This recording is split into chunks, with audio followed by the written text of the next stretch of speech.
పనిచేసే విధంగా తీసుకొస్తామని చెప్పి కూడా నేను మీకు తెలియజేస్తున్నాను. బీసీల్లో చాలా కులాలున్నాయి, చాలా వెనుకబడి ఉన్నారు, ఆస్తులు లేవు, కుల వృత్తులు చేతి వృత్తుల ఆధారంగా ఈరోజు ముందుకు పోతూ వచ్చారు. అందుకే ఈసారి బీసీ సబ్ ప్లాన్ కి 5 సంవత్సరాల్లో 1,50,000 కోట్ల రూపాయలు ఖర్చు పెడతామన్నాం. ఇది పెట్టి మీ జీవితాల్లో వెలుగు తీసుకొచ్చే బాధ్యత తీసుకుంటామని చెప్పి కూడా నేను మీకు తెలియజేస్తున్నా.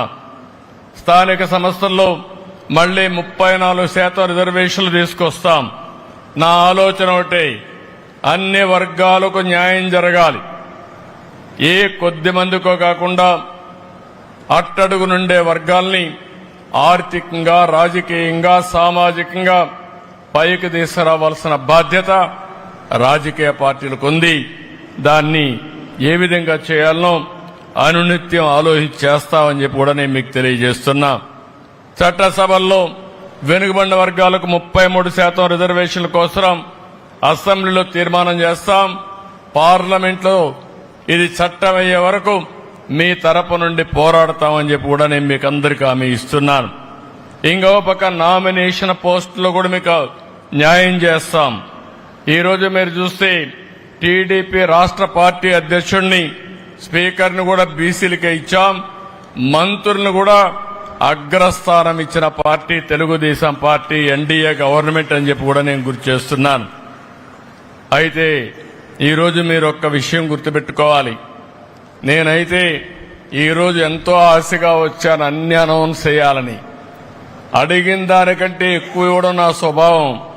కానీ ప్రభుత్వాన్ని చూస్తున్నాను, 2 నెలలుగా చూస్తున్నాను. అన్ని శాఖలు సమీక్షలు చేశారు, అసెంబ్లీ అయ్యింది. కానీ ఈరోజు మీరు చూస్తే ఖజానా దివాలా తీసింది. మామూలు కాదు, 10 లక్షల కోట్ల రూపాయలు అప్పు చేశారు. వడ్డీ అసలు కట్టాలంటే సంవత్సరానికి 80 నుంచి 90 వేల కోట్ల రూపాయలు కట్టాలి. ఆదాయాన్ని పెంచకపోతే మనకొచ్చే ఆదాయం అప్పులు కట్టడానికి కూడా చాలే పరిస్థితి లేదు.